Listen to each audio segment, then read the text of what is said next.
Good morning, one and all, and dear students. So, first of all, I'd like to thank Manohar Parrikar Vidnyan Mahotsav for giving me this opportunity to speak over here in this beautiful place, Goa.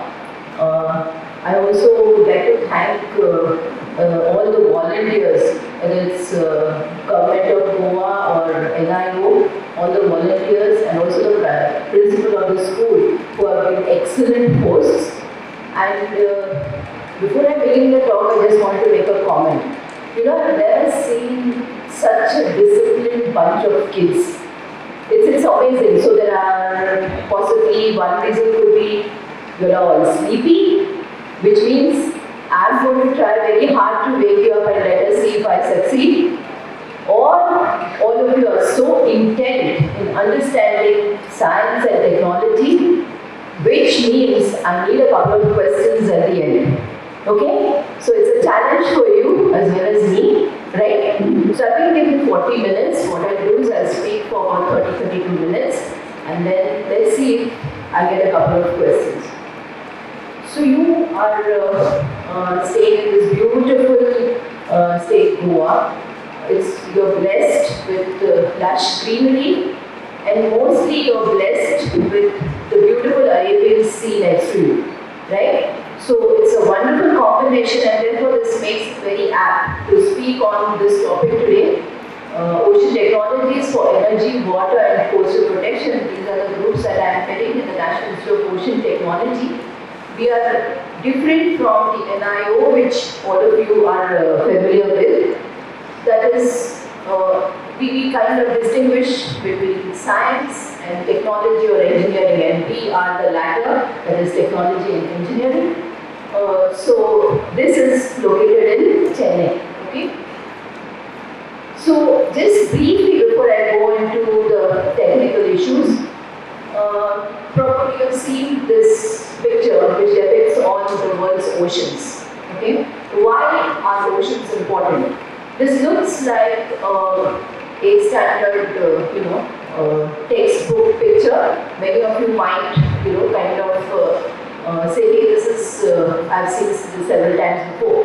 But it is a very, very important picture, even for very high-end researchers, because the very intricate connect between the atmosphere, the ocean, and the land, and the mountains is all depicted here very properly, in the sense that everything has an impact on each other, and the oceans, they are affected by the other elements and they also affect the other elements.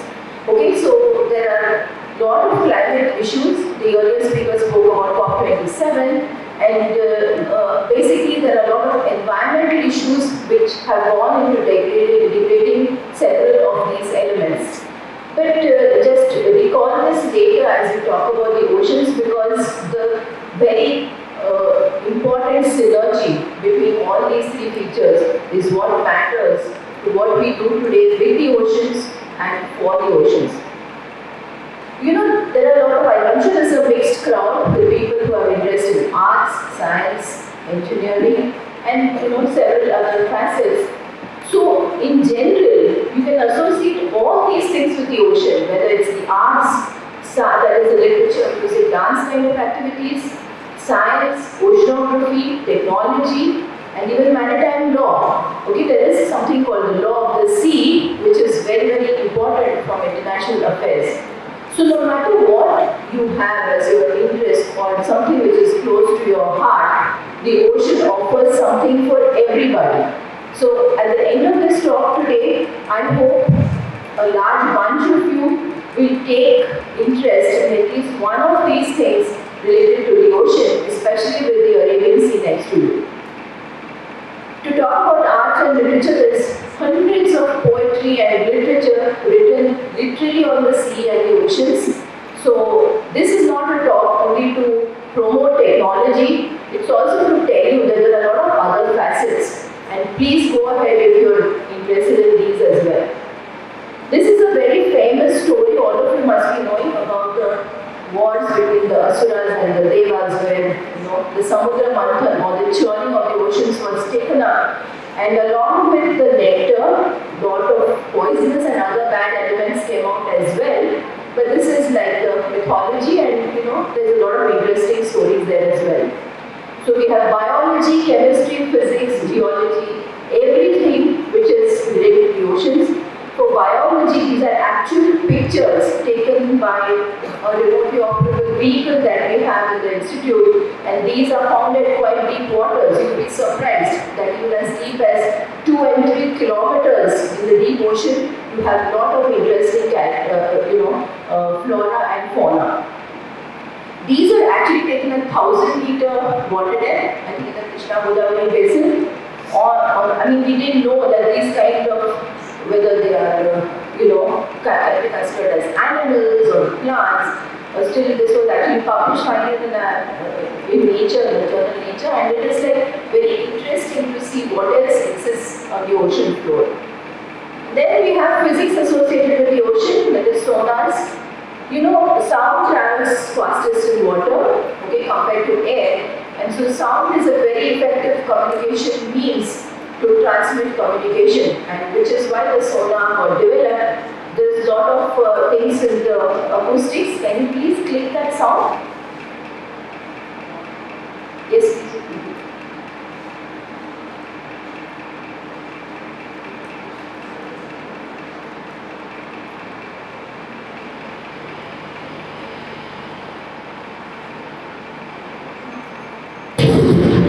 Yeah. Okay, can you go ahead. One more should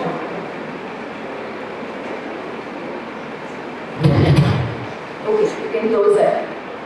So you see, this was an actual sound recorded by our acoustic transducers. But there's a lot of such noises that you can see and hear in the ocean. The ocean is a very, very noisy place. Don't think it is like, quiet and calm down there. It's noisier than all of you when you have your lunch break, It's a very, very noisy place. And these are the things that can give you information and enable you to understand not only what is below the surface, but it is very useful for defense purposes because you can actually capture sounds and find out if a submarine is coming into your locality, So that is physics. I've covered biology. Now we come to chemistry. Chemistry is one of the most important things in the sea because there are so many chemical constituents in the ocean that you have to have a real study of the chemistry, and there's a huge amount of area still left to be studied for seawater. Then we come to the science of oceanography. The National Institute of Oceanography they excel in this. This is their core field of expertise.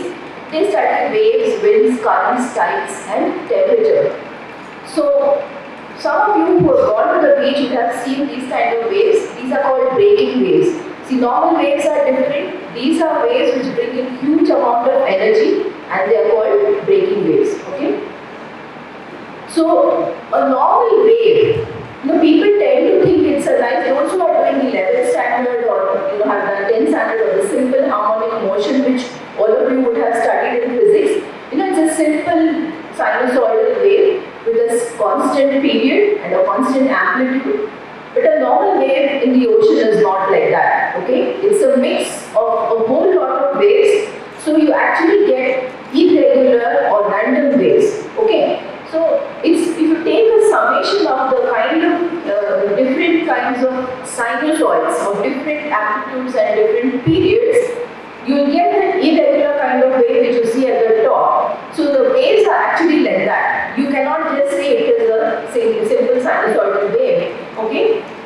You also can define waves because they are random only with the help of spectra.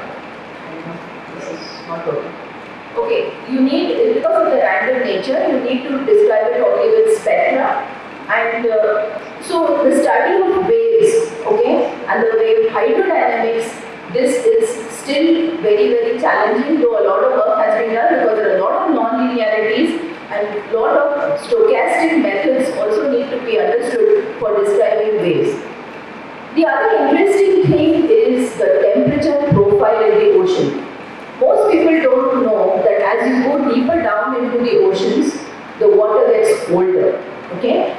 The surface water is warm, and as you go down, it becomes colder. So there are many reasons for this. You know, the polar caps, the ice melts, the water settles below, and you know there is a circulation going on. I showed you that picture. You remember that picture again? The mountains are actually the melting of the mountain ice caps results in the water entering the oceans and settling down, and you know becoming colder at the bottom. There were many other reasons, but predominantly it's the ocean circulation.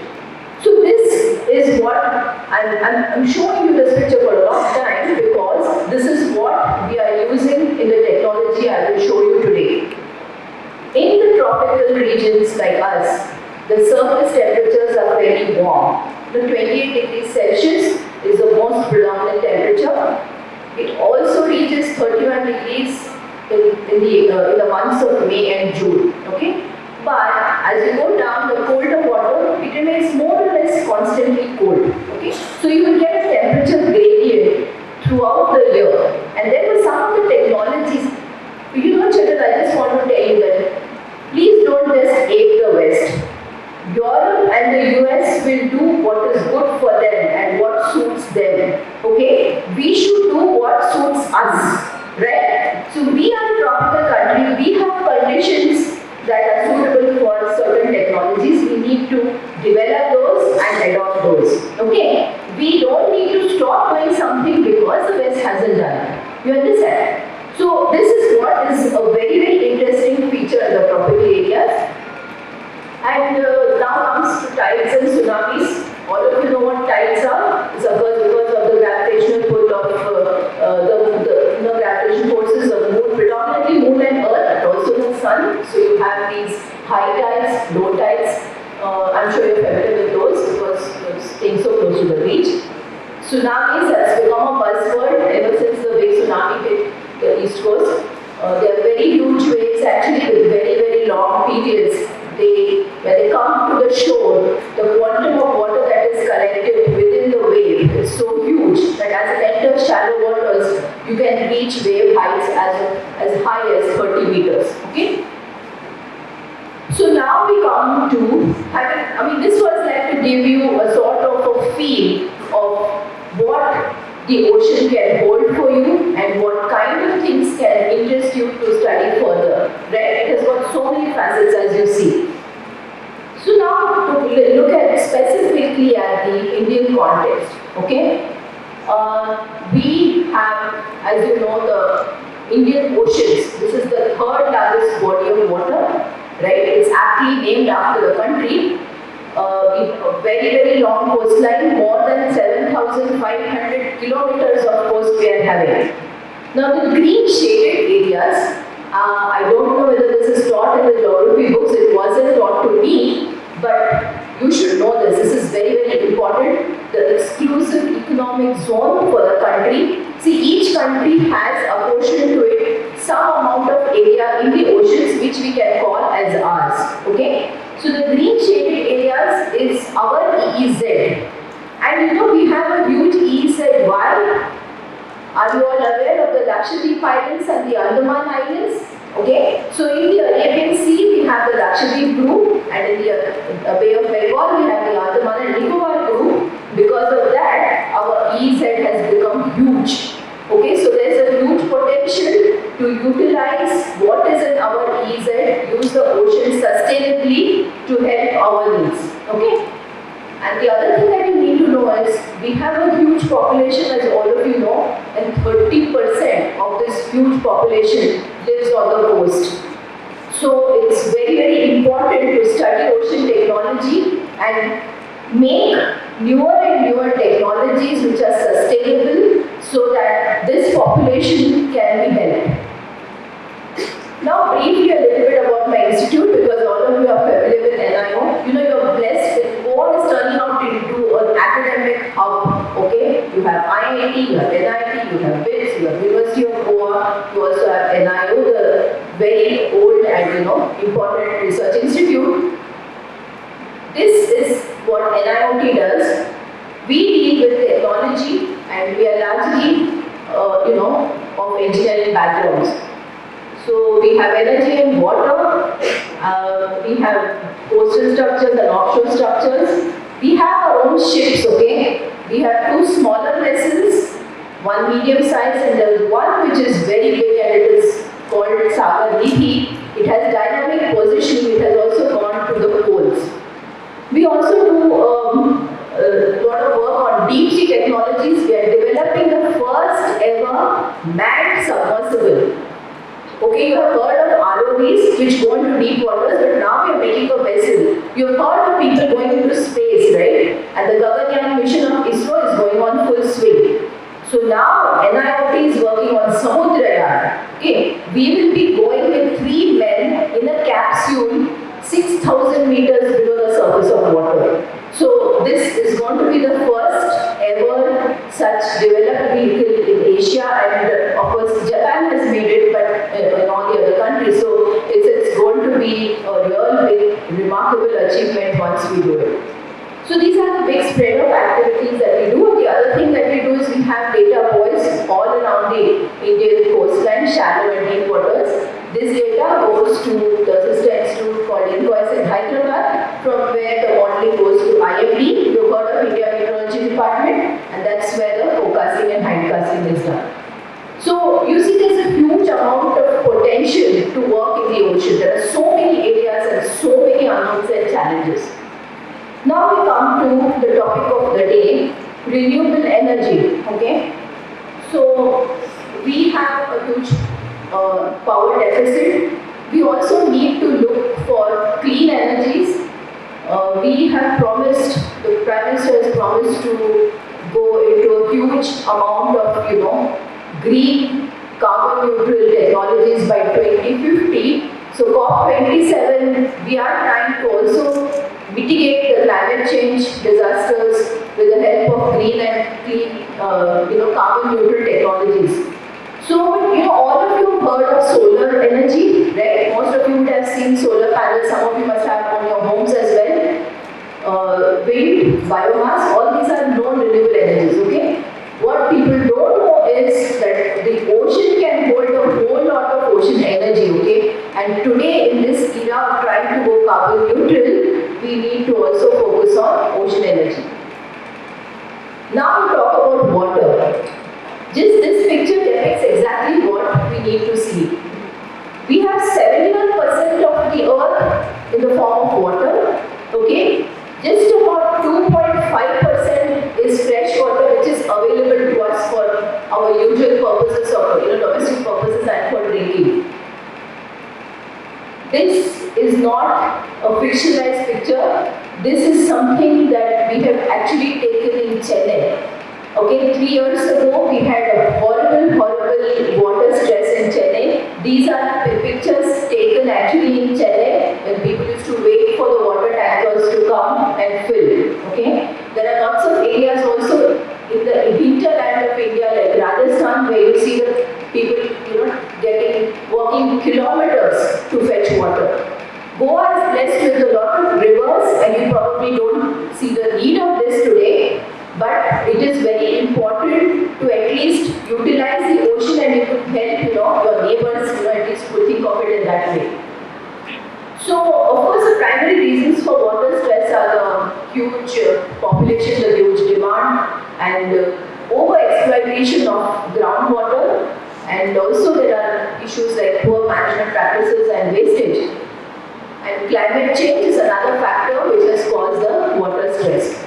So what needs to be done today is conservation, augmentation and management. And let me tell you, even if you do have sufficient water, it's very, very important to conserve water so that the groundwater does not get depleted and the groundwater quality does not get deteriorated. Okay? Of course, management is in the hand of policymakers, we won't go into that. So, is conservation sufficient? Is rainwater harvesting sufficient? And the answer is clearly no. So, what we need to do there is augmentation. Okay? So, how do you do augmentation? What is augmentation? See, can you create something out of nothing? That's against the laws of physics, right? But you need more. So, you need to make more. You need to create. You need to generate. Okay? You we need to augment. So how do you do that? You can do wastewater treatment, okay? This should become mandatory actually. Wastewater should be treated at our homes so that we can reuse them at least for flushing, right? Industries actually let out at least 15% of very bad quality water, and therefore industrial waste treatment. But these are different kinds of technologies that are required, and it is going on in the country. There are a lot of issues that are being resolved and initiatives being taken. But the last possible way to augment is desalination. So what is desalination? Desalination is the process of removing dissolved salts and minerals from seawater or brackish water. It is also called desalting. Desalination is seen as a boon as well as a negative thing by many people. And I'll tell you how it is not and can be potentially a very good source for water. So actually conventional desalination techniques include distillation methods. All of you would have heard of RO systems, okay? I'm sorry, I'm a bit of an anti-RO person here because of the environmental impacts that RO has. So we believe in thermal desalination, okay? And there are also hybrid systems. So membrane systems, even today the seawater membranes are being imported, okay? So there's a need to develop seawater membranes in-house in the country, and efforts are being made for that.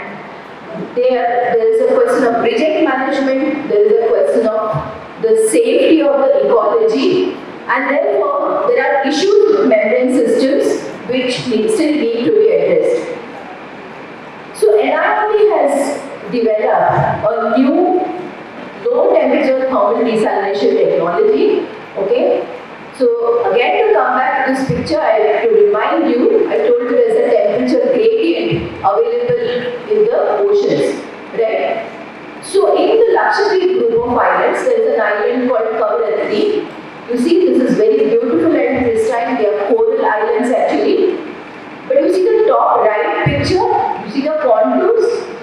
The interesting thing there is that you can get the deep water of about 400-500 meters very close to the shore, within about 300 meters. Okay, they are like mountains in the sea actually. So why did we think of doing desalination at Kavaratti? The population is very small, about 10,000 people. The groundwater is contaminated by sewage, and you know already the water is hard because they are coral atoms, and so they've got a lot of calcite and other minerals making it very unsafe to drink. RO plants had failed there because these are remote islands and they need everything to be transported from mainland. My team right now is doing work there in Kavaratti for some other project, and for 4 days the work has stopped because there is no petrol in the island. Okay, this is not, I'm not exaggerating. They really don't have petrol right now in the island, and so everybody is in their homes and they can't even drive their scooters. Such is the situation. So there is, it's very difficult to have very sophisticated technologies here. Lack of skilled manpower. So this briefly is what we did. Suppose you take a vessel of water and put it on the gas. All of you would have seen your mothers do it, right? It just starts boiling at 100 degrees Celsius. Now if this vessel is kept under vacuum, okay, mild vacuum, 25 millibar, then it can boil even at 20 degrees Celsius. Okay, that is what we do. We take the surface seawater, boil it in this container. The steam that is generated is condensed using the colder water. I showed you in the graph that you have colder water below, right? So that cold water comes and condenses this steam, and that becomes fresh water. This is what we implemented in the Kavaratti desalination plant. You see the two double lines that are going from the top towards the bottom. We have laid a pipeline there which brings the cold water to the surface. See, when I designed this pipeline, I had to face so many reviews, and I want to tell you one thing, that don't ever get scared when you think you're right, okay? So, a normal pipeline in the design would have required 900 tons of weight. In my design, we have only 6 tons at the bottom and 3 tons at the top. And let me tell you, this pipeline has withstood for the last 17 years. Okay, the plant is still running, it is still producing good water and it is still operational. So this was the first time we ever did this in the world, okay? And these are the stages of what we did there. So we had to face several challenges. You know, the sea is can be very rough, it's very difficult. There is no infrastructure there, so we had to use our own manpower and labor. It was a very challenging project, but we successfully did this. This is what the plant looks like today. This was done 17 years ago. When the local women used to talk to me, I don't know the language, but this was conveyed to me that they came and told me even the tea has started tasting better. They had never had tea with fresh water, you know. They had tea always with salt water. So it has touched the lives up to that point. And for them it became, you know, the health actually improved because all the ailments which were related to salt like blood pressure, kidney stones, all that has been like really reduced considerably. And of course for NIOT this was the first ever plant from the drawing board to the commissioning and seeing the success and how it has touched the lives of society. We are very proud of the plant. Subsequently we have put more plants and then we moved to show that we can do it offshore because you need the temperature difference. You know, not every place is like the islands. If you want to do it in a place like Chennai, you have to go 40 kilometers off. It looks very futuristic, but we have to start somewhere to get towards that goal. Okay? This is the long pipeline that we have used and demonstrated. I think we don't have time for the video. Let me skip the video if there's time later. I want to show you how, just in a couple of minutes, how offshore work is done, but we'll skip that. So we're also working on, this was for water, we're also working on ocean energy forms like wave energy, current and the thermal gradient. So this is something that we have developed also. We have been importing navigational buoys for all ports and harbors. What NIOT has made is we have developed this buoy which actually uses the wave energy to light the lamp and also give current and wind parameters at the port location where it is moved. We have already transferred the technology to industry and this is totally indigenous. We have also developed current turbines. Wherever the water velocity is high, you can use that velocity to actually drive a turbine and make power. This has been demonstrated in the Andaman Islands. So coming back to desalination, see, everybody is kind of a bit, you know, there is like two minds about desalination because while they know its importance, it's very energy consuming. Energy is central to any desalination methodology, whether it's membrane or thermal.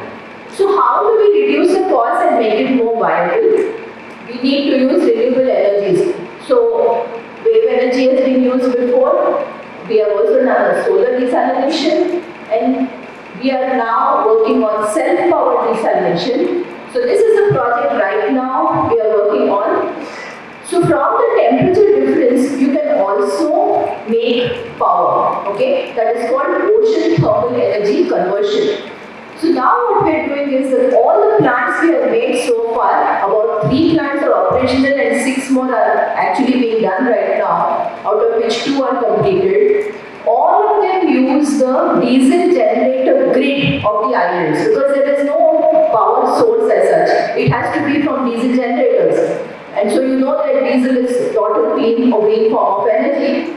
So in this project what we are doing is we will make the power from the temperature difference, use that to make the water as well. So there will be totally diesel free and it will be like, you know, self-powered continuously.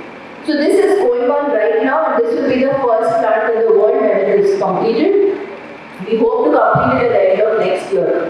So here there are lots of challenges. One is the development of a turbine to run the generator to make the power. Okay, and then the cold water pipe which I showed you earlier. This time it's 4 kilometers long. So we have been working for the last entire year, just working towards the design of that. We have a laboratory in the institute which has mimicked all these scenarios and we are confident that these cycles will run. So these are like, so this is to show you some of the students, you know, if you want to take active interest in higher computational modeling and things like that. This is computational fluid dynamics which is required for understanding how turbo machinery works.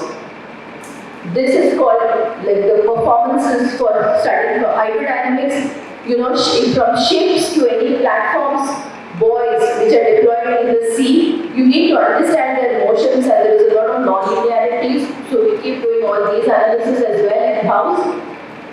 It's not only electrical, mechanical, civil, offshore, chemical, and other disciplines. We need electrical, we need instrumentation. To make a plant happen like this, it is multidisciplinary. You need to have lot of important inputs and designs from every facet possible. Truly multidisciplinary are the hallmarks of these projects. Now come briefly last couple of minutes about coastal structures. These kind of things are familiar for people who live near ports. What you are not familiar would be the offshore structures, and they look like this. World over now, up to 3,000 meters, you can have offshore structures. Okay?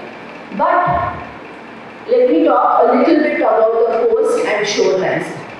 So there is a lot of anthropogenic activity or man-made issues which have led to severe erosion on many coasts. This is a Kadalur Periyakkum like in Tamil Nadu. We have problems in Odisha. Okay. This was the way it was before. You see the top picture. Then finally we have made interventions where the beach was formed later. Visakhapatnam, again, there has been problem of erosion and we have been solving that. This is Kuntula and Trivandrum. Now I come to your state. Okay. There is a lot of work that NIOT is doing right now. We're doing the shoreline mapping for Goa. These three beaches are the erosion hotspots. My team has been in Goa till recently to make the measurements. It's being done in conjunction with NIO under the World Map Funded project. So, North Goa, Coco Beach and Canacona Beach in South Goa. These are the beaches which are seeing severe erosion. Okay? So, we have started with the bathymetry and the oceanographic measurements, and a lot of associated EIA and other studies are going on as well. So, what we'll be doing is giving designs for measures to be taken to protect these shores so that all of you kids can enjoy the beaches. Okay? Many times people put the wrong structures and worsen the erosion in some other location. What NIOT has been doing is we are working on features and methodologies and techniques which will be safe, green, clean, environmentally friendly, so that if you try to protect the beach here, we should not worsen elsewhere. Okay? So this is also an important thing since you are in Goa, you will understand the importance of how man-made interventions have been ruining the beaches, our beautiful beaches at the coast. But we have to find technologies to save them, and that's what we have been doing in NIOT.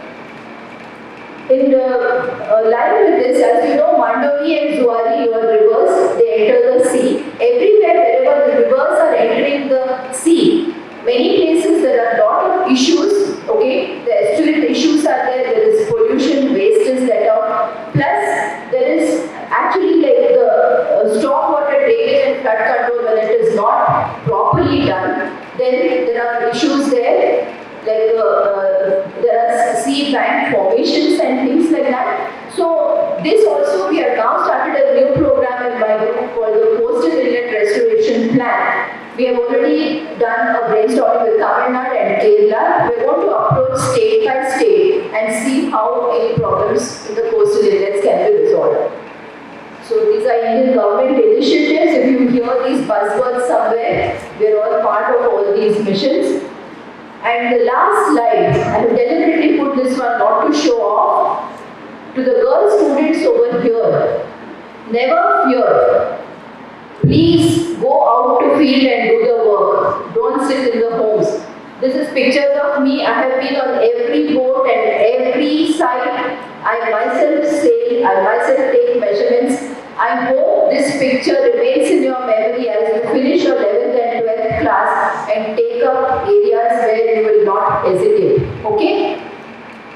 So in summary, let's all be like the ocean. You know, people should not understand us too easily. That makes life very simple.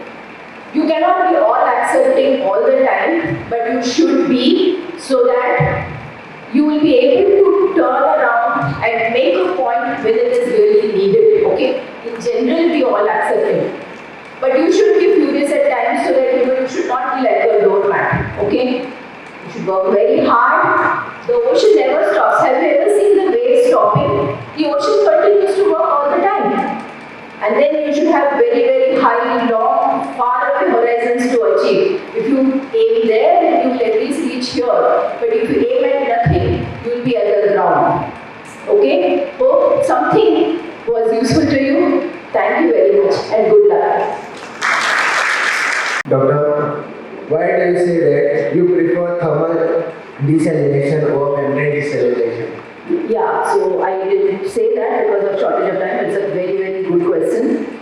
Thermal desalination is not a new thing, but all the earlier thermal desalination types like multi-stage flash and multi-effect distillation need steam. Okay?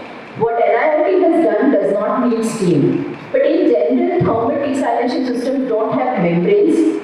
They are capital intensive initially, but they are very robust systems. Like I told you, the Kavretti plant is still working for 17 years now.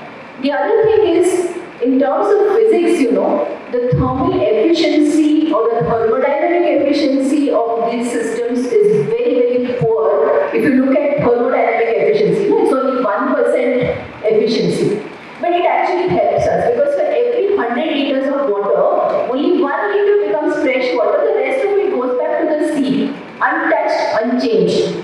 So while RO membranes create brine, thermal desalination systems don't create brine. Okay? So that is why even today in Kavretti, after 17 years, there has been no environmental impact at all. And that is one of the most important things. You should have a sustainable system which does not create any environmental impact. The last thing about thermal desalination is that it does not need very skilled manpower to run. Okay?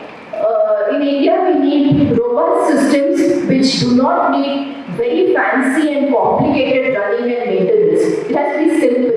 RO is not like that. You need to adjust pressures. You need to keep checking depending on the input quality of water and things like that. Thermal desalination doesn't need all that. So, in that sense, they are preferable. How we can prevent soil erosion? Soil erosion? What is soil erosion? Soil erosion, yes, that's very good. Number one is, in the hinterland, you need to plant trees. Okay? Trees are something that are useful not only from the climate change perspective, but they hold water and erosion is. On the other hand, in the shore, lot of man-made activities. I can tell you a quick example of Odisha. There is a greed more than the need today, in human beings. Okay? They have built a resort in Odisha which is at such a wrong location. There is no beach left at all. Okay? Now the state government is chasing us to say, help us, and things like that. Do not touch the coast in a random fashion. Okay? It will always affect the coast elsewhere. So if you make structures on the beaches where they should not be there, you have to really plan structures in such a way that you know the wave patterns, the current patterns, seasonal variations, because what we call the literal drift. Okay? Sand always moves from one place to the other. You have to keep that in mind and then only build structures on the coast. Okay? So thank you very much for being such a great audience. Thank you.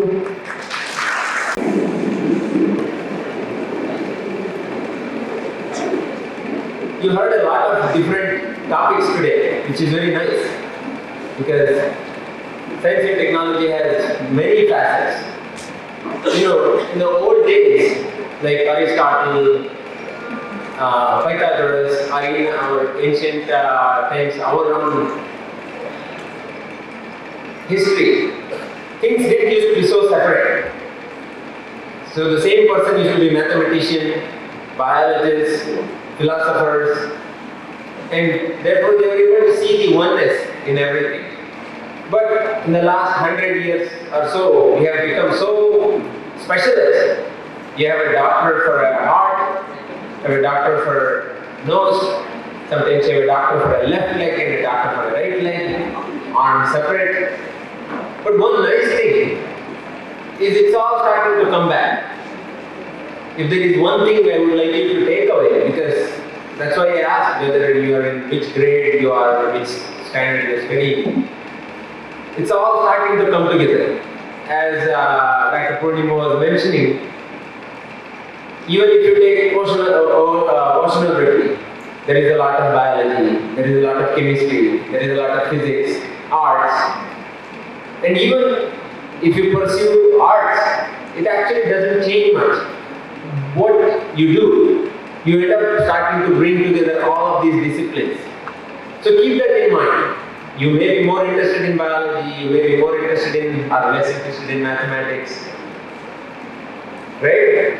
But you never know where something else you study will come into use. And usually, new ideas, innovation don't happen within the same discipline, same box. They happen when two of them come together, like physics and biology. Many of the Nobel laureates who got Nobel Prize in biology were actually physicists. So that's something to keep in mind. So we are starting to come back, like what it used to be once upon a time. Like Leonardo da Vinci, I don't know if you have heard of him. He was a painter. He studied water movements. And some of the fascinating things he did, he looked at the moon and described moonshine. You know what is moonshine? So if you look at half moon, imagine a half moon, and you see that faint, you can see the faintness of the other half. That man in 16th century looked at it. At that time, we knew nothing about how the solar system works or nothing. But he hypothesized that the other half is actually a light reflecting from Earth back on the moon. You see what is happening? The sun's light is hitting Earth. Just like how we see the moon. Why is it bright? It is sun's light hitting the moon and coming to us. He thought the reverse must be happening. That the light hitting the Earth is going back to the moon. So that's why I am able to see the other half. Think about how fascinating. He didn't have any technology or any understanding of geography, but he could think. So something that I would come back. For today, I thought I'll just describe what I do, where I work, just so you have some, you can keep me in a place, what I do, because what I described may be too brief. So I work in Office of the Principal Scientific Advisor to Government of India. And currently is Professor Ajay Kumar Sood, who is the Principal Scientific Advisor or PSA for short. And as the Principal Scientific Advisor, the office handles everything about science and technology, from defense submarines to missiles to diseases to agriculture and everything. And advise ministries, advise governments. And you heard his name in the introductory video because he spoke at this conference, I think last year. And we have had some amazing principal scientific advisors. You probably recognize that first picture. That is Dr. APJ Abdul Kalam, who was the first principal scientific advisor. So there are different people who handle different disciplines. And I work on few healthcare related things, farming related things, wildlife related things. So currently, what I am working on is putting together a national mission called National Mission on One Health. So what that means is, you see, we have one of the largest human density in the world and human population. We also have largest animal population, the middle one, livestock. There are 50 crore cattle, buffaloes, sheep, goats, pigs, etc. And there are 100 crore poultry alone in India. And we also have diverse, like in Goa, we have diverse wildlife species, which range from bats to deers to bisons to everything. So when we have all of this mixing together, what happens is diseases also can go back and forth. So the examples and various diseases go in various ways. So the disease like polio, it doesn't go everywhere. It just circulates from one of us to the other person. But rabies, it gets maintained in the wildlife side reservoir. It comes to stray dogs and then it comes to humans. But it comes one way because if humans get rabies, we don't go back biting dogs and giving the rabies back. But thankfully, tuberculosis, TB, that can go back and forth. That's why milk, you boil the milk, you pasteurize the milk. But we can also give tuberculosis back to animals.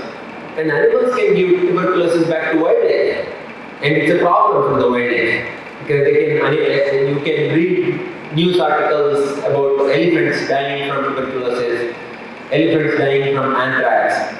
So many such diseases go back and forth, causing death, causing disability in us humans. But they also cause problems in our domestic animals, meaning you might have heard lumpy skin disease in the news recently. So it kills the cattle, it stops milk production and causes a lot of issue. Then as country, as India, we cannot export products. And also in wildlife it causes a problem. And COVID, I didn't have to explain to you. And so we all suffered through it. Sometimes some of these diseases which are harbored in things like bats or other such species can emerge and cause havoc. So that is what One Health Mission is trying to establish a system, because all these diseases go through these, some come through mosquitoes, some come through direct respiratory route, some come through touching, but all our programs end up looking like this. Because we have various ministries, we have various departments, they have to focus on that, they have to build a system, but diseases go like this. So the One Health Mission is trying to see how we can link that, because we are all connected. And so our responses have also need to be connected. So the focus of this is how as a country we can be better prepared for the next pandemic, so that we don't need to suffer as much. So many people dying, schools being closed, animals dying. Now, if you close your eyes and think about if you are responsible for putting this system together, what would you do? There are some basic fundamental principles we have to build. Imagine yourself being responsible to put that system together. What do you need? One, you need to know if the diseases are spreading, and you need to know soon. Because if it is too late, you cannot really, it's too late. By then diseases are spreading everywhere and you are just trying to, like the house being on fire and you are pouring water and it doesn't really help. So you need what is called as disease surveillance. And various mechanisms of disease surveillance, including new technologies are coming. And the second, you need to have a way to control those diseases. Let's say you had a good disease surveillance system and you found out that in this place somewhere in Assam the disease is spreading, either in humans or in animals or in wildlife. But you need to go do something about it. That's called outbreak response. You need to have a system for it. You need to have a team for it, and they need to have training, and they need to have methodologies for it. So you go put a container around that disease, either through vaccinating, called as ring vaccination, or if it is being caused in animals, you have many ways to control that disease. or treating it before it becomes a big wildfire. And you also need technology. If we had the vaccine for COVID, say instead of 1 year late, which is also, by the way, a record in our history, we have, as a human history, we have never produced vaccine that fast with that rapidity at that scale. Even including in India, which is a global record, which is an amazing thing. I used to work in this area. So some of the best experts who have been developing vaccine for years used to tell me, no, I don't think we will ever have a vaccine for next 2 years. But we did it. That is why science and technology is so amazing. It's not just very interesting, but it's also so amazing at changing society. So you need all these technologies. Now, that's what is being built in this National One Health Mission. By bringing all the human health side of participants, by bringing all the animal husbandry or livestock side of departments and people and universities, and by bringing all the wildlife, Ministry of Environment and Forests, because we need all of them. But we also need to reach out to public, because at the end of the day, you are the eyes and ears of what keeps us ahead of the curve. Because there is a disease called Canacona forest disease. Goa also has started reporting it. And that comes from a virus called KFD virus. It used to be restricted to a small village where I grew up, in Canacona. But it is starting to spread because we are destroying the forest, monkeys are coming to the habitation, and the ticks that go from monkeys and bites humans bring that virus, and it is starting to spread to Goa, Maharashtra, Karnataka, Tamil Nadu, all the places where there are these forests, and it's a problem. So we need to very rapidly develop a vaccine for it. So that's what is on the first box. But why do we need all of you?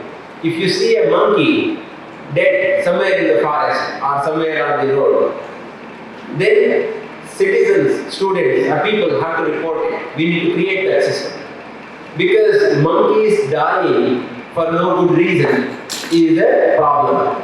Just like you might have heard plague, rats falling dead is a huge problem.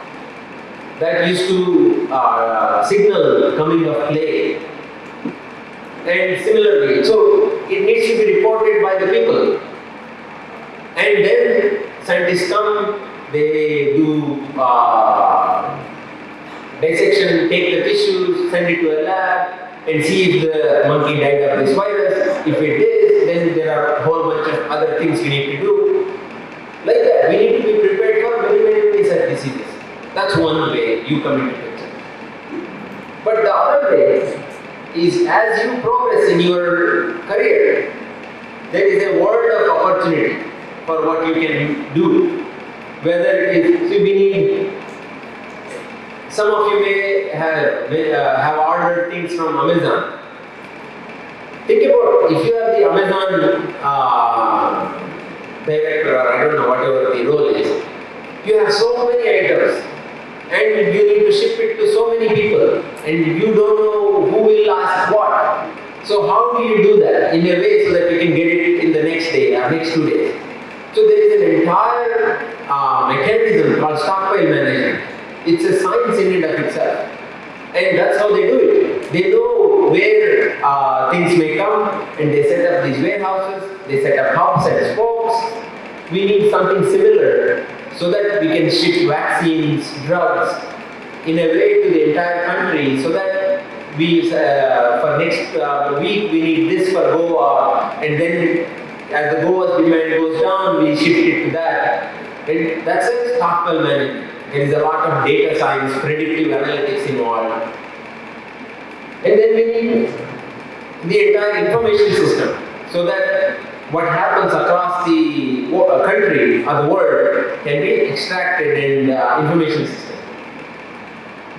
there is an emerging science called as environmental genomic surveillance. How many of you got COVID tested with things being stuck on your nose? Any of you got tested for COVID? How was it? Not fun, right? You can do testing that way by sticking things up the people's nose. Or you can also take sewage and the DNA, RNA, all these nucleic acid materials are fascinating things for many reasons. But they also persist in the environment. And for example, polio. In the entire city of Panji, for example, you could have one case, and if you map all the sewage system and you have figured out a way to collect the sewage, you can detect, there is a polio outbreak. It's an emerging science. And it will revolutionize how we detect diseases. We can use that to detect diseases for humans. We can also do that for, let's say, a slaughterhouse or a beach where people visit, animals go there. We can use that for water holes where wild animals come and feed. So you can detect many diseases without sticking things to people's nose.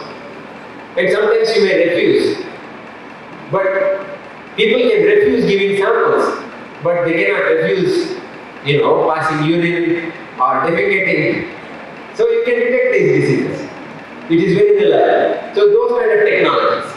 And that middle picture on the right side, that is from Goa, where Goa conducted a very interesting methodology to control rabies. And now we are looking at Goa to see how to learn rabies control, implementing it in other states.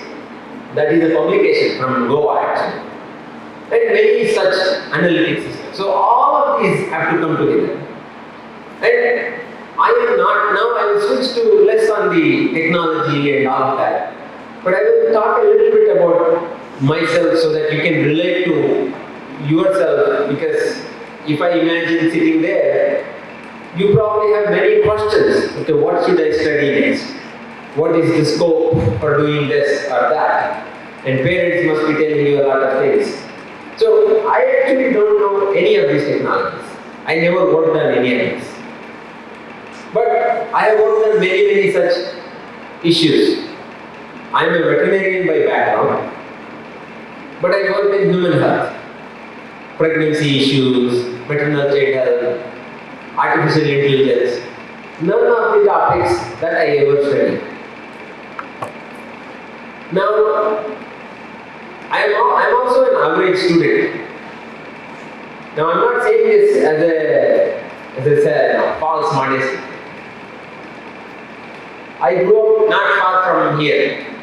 Very similar to when I look at outside, it looks like my home village. It's a village of, it looks something like this, very similar to Goa. And it's a village of 10 houses. And that's right side is my school.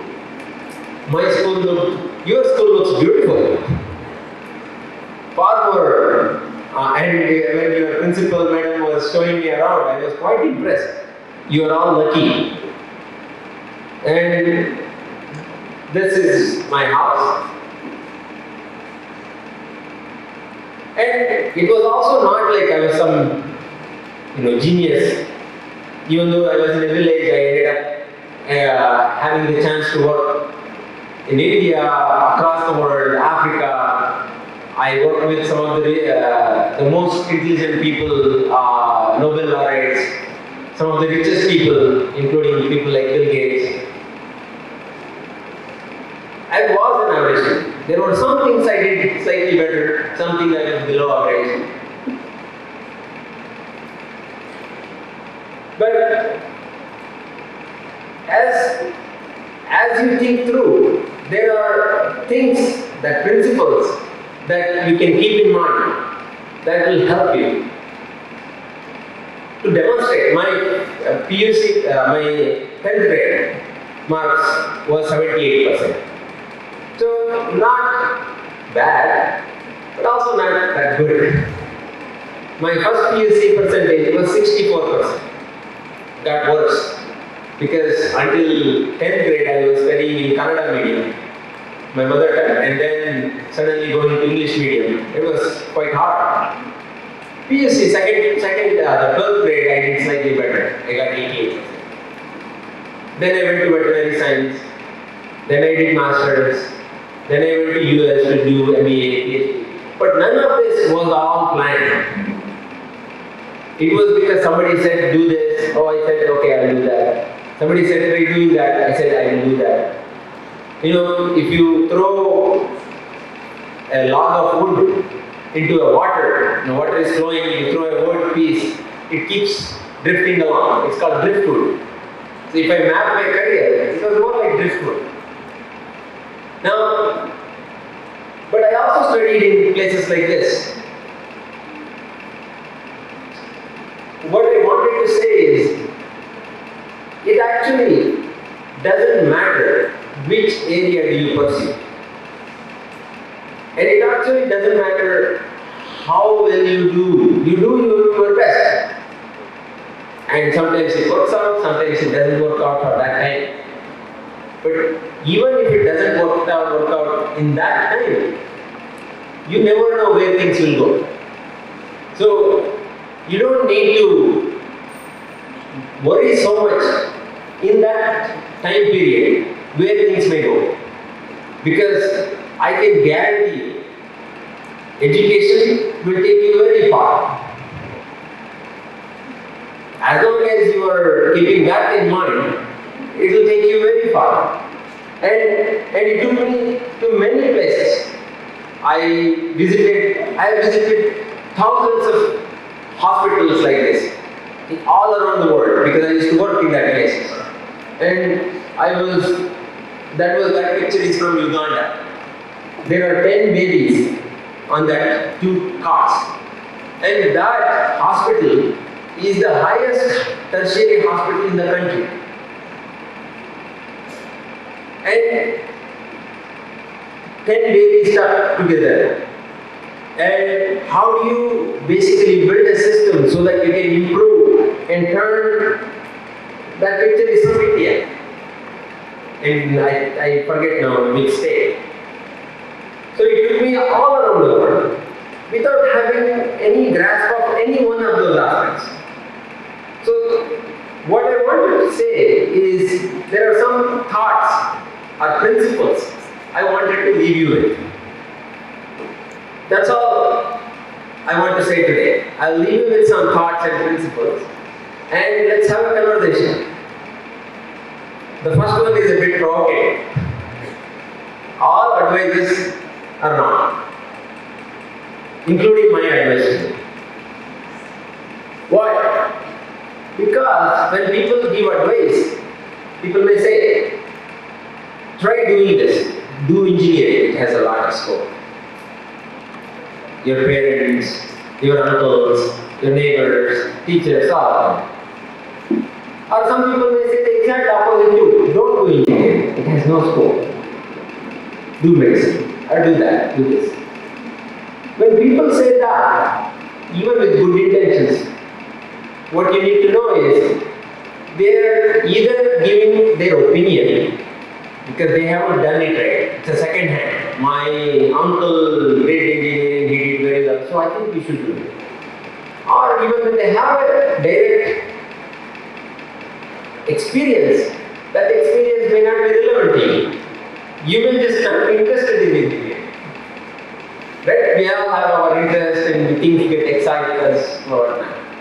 Or they may have done engineering 25 years ago and things may be very different. Now we have a problem. You have to take advice, right? You have to listen to all of them. That's how you actually sample the world. But now we have a conundrum, which is a problem. So how do we solve that? You have heard about Ramakrishna Paramahamsa, right? The guru of Swami Vivekananda. He used to tell these stories called Drishtanta Kathas. Short stories. He did it for spirituality. And one of the stories I think is appropriate here. Have you heard of jackfruit? the jackfruit, right? You will have eaten it probably. Panas, katkal. When you eat it, it tastes amazing, but it sticks all over to your hand and sticks to your clothes. And once it is stuck, it's so hard to get rid of. Soap doesn't do anything, right? So he used to tell this story. What is the best way to eat? But you also want to enjoy jackfruit. What is the best way to eat? Smear some oil, coconut oil. You can try any other oil, but smell makes it hard to enjoy coconut oil. Coconut oil is a good solution. You smear some oil, then you enjoy. Then jackfruit doesn't stick to your hand. Like that. The example he gave was from a spirituality perspective. Enjoy all the material things, but don't let it stick to your hand, stick to yourself. That's what he said. But I am going to adapt it to career. Take all the advice, but don't let it stick to you. Know that all advices are in some ways not applicable. Some ways applicable, some ways not. So when you aggregate all the advice and thoughts and ideas, you may be able to come up with something that is applicable to you. And some good principle to take is there a part of you that gets excited? A small part. Then take notice. If you feel like it is exciting, make a mental note. Because something inside you is telling you something. Don't worry about the future consequences of it. Take a note. Because that's a very important indication. Just like when you are sick, inside tells you, right? Something is not right. If you listen carefully, most of the times patients know more than the doctors.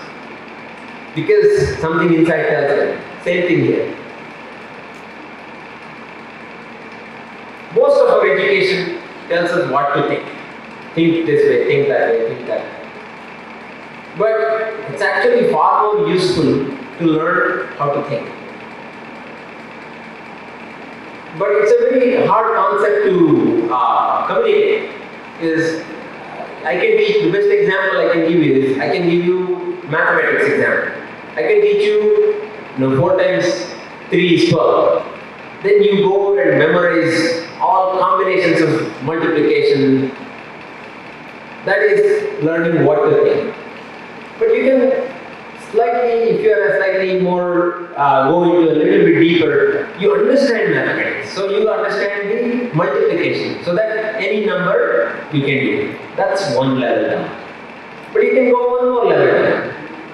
That if you understand that multiplication and divisions are kind of inverse of each other, then you may not have learned multiplication, division, but you can apply and use your understanding to basically solve division problems, right? That makes sense, right? That philosophy applies to everything in life.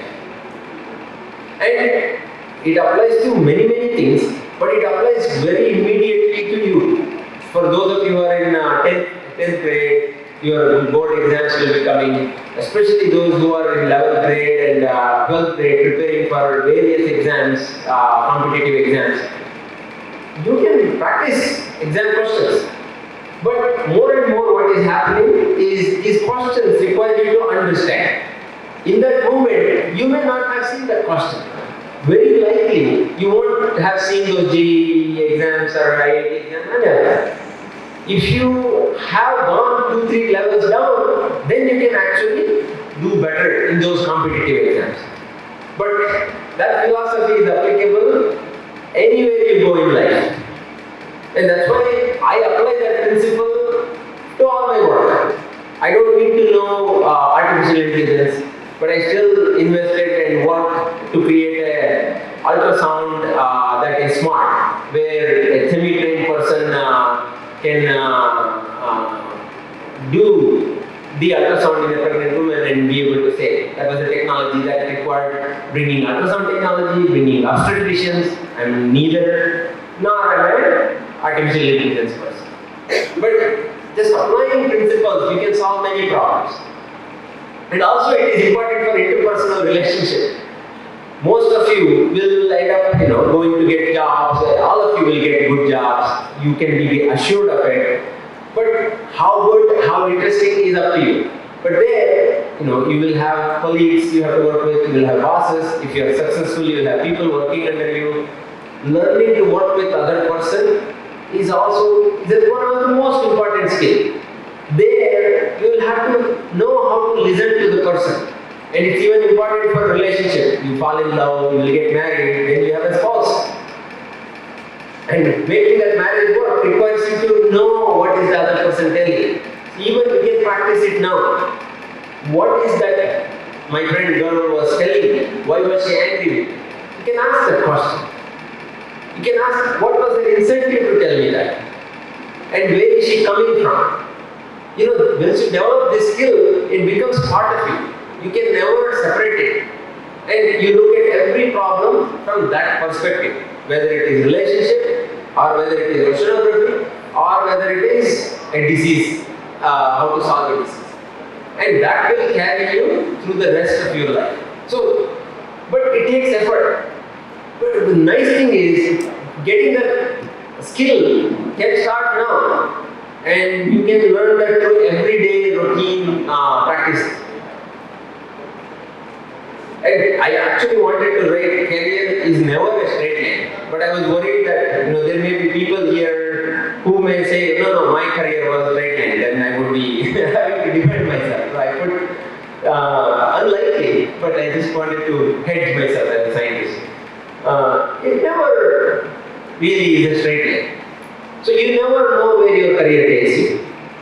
So what I would recommend is there is a YouTube video. It's free. You can search for it.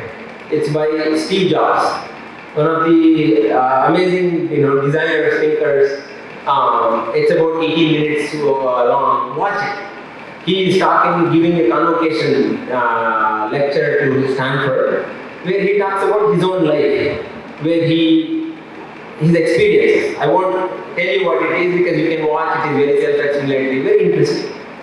You never can plot. I could never plot that I will become this, then I will become that, and I will become that, I will become that. But standing here, if I look back, I can connect all those dots. It's only in the hindsight I can connect the dots. You can never connect those dots going forward. So that's why for your next career, it actually doesn't matter what you choose. Choose based on all the principles that I mentioned, but know that you never know after step 1, step 2, step 3 where it will take you. So as long as when you jump into water, whether you like it or not, you will be thrown into water, right? After this. You have two choices. Either you can stay straight but you will drown, or you just focus on swimming and it will take you. So once you take the plunge, focus on swimming. It does not matter what you choose. And remember this, maybe many years from now, I will meet some of you and you will have gone into different careers and professions, and hopefully you will agree with me. It actually worked out fine. And this is a question, it's important for you to ask now, but it's a question you can keep asking for the rest of your life. Because this question is useful at any time. And ask it among yourself. If you are truly not afraid of getting a job, afraid that you may not succeed, afraid that parents may not agree, what would you do if you are not? Maybe you can do it with your close friends. And just sit with that answer. And your answer may change over time. That's okay. Answer is not the most important thing. It's that process of asking yourself. See what happens when you ask that. And don't stop asking. Keep asking that. Okay, mic is still working. And this is my final point. What do I mean by broaden your world? See, if I have to solve a problem, let's say I have to cross a river, and all I thought was, is there a bridge to cross? If there is a bridge to cross, I will cross. If there is no bridge, I don't cross. Or you can get a little creative and look around and see, and you have seen these challenges in TV shows. That was not me. They make you try to do innovative things. That philosophy applies to life and career and problem solving. The more you are broad in your thinking, you actually come up with a variety of solutions. And it's not only for solutions, I'll tell you. The biggest thing that sustains us, not glucose, not mitochondria, it's hope.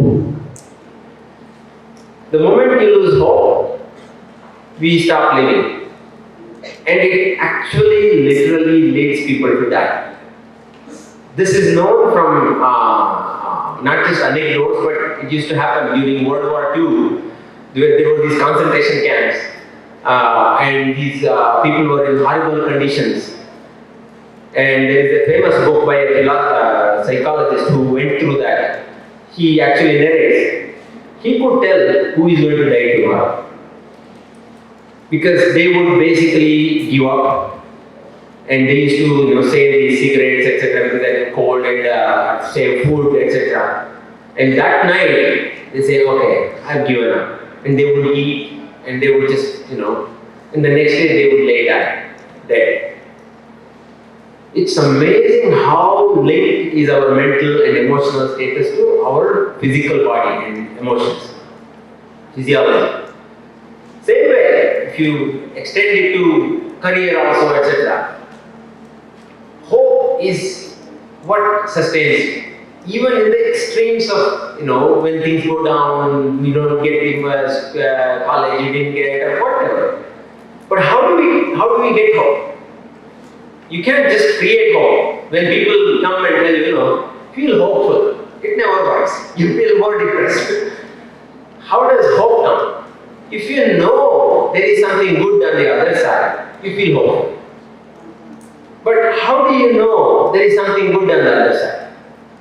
One trick is to actually know more. If you know there are so many career opportunities, so many ways you can actually succeed in life, so many ways, the more you know, the more you will feel hopeful. So, and it's okay, this is not right, that will work out, because you know. So now, working one level below that, how do you broaden your work? That again, there are many possibilities. Talking to these kind of accomplished people, these opportunities. Talk to wide variety of people. Just talking to people, because life is too short. You cannot live everybody's life experience to gain all the experience, right? What do? You sample through talking. So that's why when I go to any place, I'm sitting in a cab, I speak to the cab driver. I ask him or her about who they are, what they do. You have so much amazing conversation, you learn so much. I even once, that was the only time that happened, I met someone from POK, Pak Occupied Kashmir, from the other side. That has happened only once for me in my life. And I learned about what happens there, how is life there. And the second thing is reading. Read as widely as possible. News, books. There are no bad books. Read just whatever interests you. That is another way to broaden your mind and look at possibilities. And opportunity you get, obviously, your students you can just pick up tomorrow and travel, obviously, but going to places and seeing them, opening your eyes, you can actually broaden your mind. You learn a lot through that. And even if you don't have to get up on a plane and travel somewhere, within Goa itself, because that was one of my regrets. When I was a child, I never traveled really within the place I grew up. And as a result, my mind was very constrained, closed. So, just if you open your eyes and ears and interact with the world around you, you will gain so much wisdom from that. It's the laziest way to get it. Otherwise, it's very hard. So with these principles, I hope you, even if some parts of it stick with you, then it would have all been all the trouble people took to get you all here and having you made sit for so many hours to listen to us would have been worth it. So I don't know how I did with time. So if you have questions, I can answer. I will be around. I can come and talk to you directly. So however, madam, you want to do. Should we end? No. Okay, let's end it now. Then thank you so much, and you can hang around and come and talk to me and ask me questions about this. Sounds good? Oh, there are some questions, I guess, you want to ask. Why are geometric is on rise at the same time? Sorry, again, I didn't fully. Why are geometric is on rise at the same time? Is bats. Bats are very interesting animals. They tend to harbor all kinds of crazy viruses for whatever reason. And those viruses don't actually impact bats. They don't kill them. If they did, there would be no virus, right? Those bats would be dead. Now, when we start cutting down forest, the bats end up having to come to the villages or the cities. So that is called habitat destruction. So they end up coming closer to animals and humans. That is one reason. And the second reason is travel. In the old days, let's say one person got infected with a bat, but that was part of a small tribe, and that tribe got it, but that tribe would have ended up there. Today I am here, tomorrow I am traveling to Bangalore, and next month I will go to US. And with this world travel, what happens locally may not end up dying. Just like ideas, it can spread very quickly everywhere. The other is climate change, which means things that used to be dry, we get a lot of rain now. So, and things used to be very wet may become dry. So, it changes the pattern of animals, wild animals, domestic animals, and even our behavior. So, this mixing even changes the behavior of the pathogens and gives a lot of opportunities for these kind of so-called spillovers. That's in short why you tend to see the rise. And very likely, we will continue to see the rise. So, COVID will very likely not be the last pandemic, we say. I'm not trying to scare you, but that's a reality. So, that's why we are, as a country, the government is launching that mission so that we better prepare ourselves. So, one more question and then we will end because you might all be hungry. And you also treat humans. So treating whom you find easy, either humans or animals. I did not treat humans as a doctor. For that I need to have a degree certification. I treated animals. But I worked in human health, solving the pregnancy, malnutrition, all because I used to have a team of obstetricians, pediatricians, neuroscientists all working with me or under me. So while I didn't treat because I am not technically qualified, I am very close to the healthcare system on the human side. To answer your question, it depends. If you are treating animals is somewhat easier because they don't talk back and they don't argue with you all of that. But if you are trying to treat a buffalo with a long horn and you have to give an injection, if it does it or if it kicks you, then you can be physically really badly hurt, and it happens a lot of time. So as a veterinarian, you need to know which animals kick which way. Horses, you never want to go from the back because they kick back, right? Whereas cows cannot kick that way. They kick on the side. Whereas camel, they spit on you. So then you need to know such intricacies. But Having said all of that, treating is just like understanding. The more you understand, the better you are, whether it is animals or humans. Which means, just like the second bullet I mentioned, you almost have to enter into the frame of mind of that person or the animal. Then you can actually try to figure out what might be going wrong. So, just like an engineer, being a doctor, whether it is human, animal, all of that principle is the same. You have a problem and you are applying certain principles and your knowledge to try to solve a problem. How do I fix this issue? And so it's an engineering thinking which is useful for anything in the world. So the more you can think like an engineer, right, that design thinking, that problem solving attitude, then everything will be easy. Then you know which side the animal will kick, so you can act appropriate. And same with children, right? So they can be a lot of trouble when if you are a pediatrician, you know how hard it is to treat children.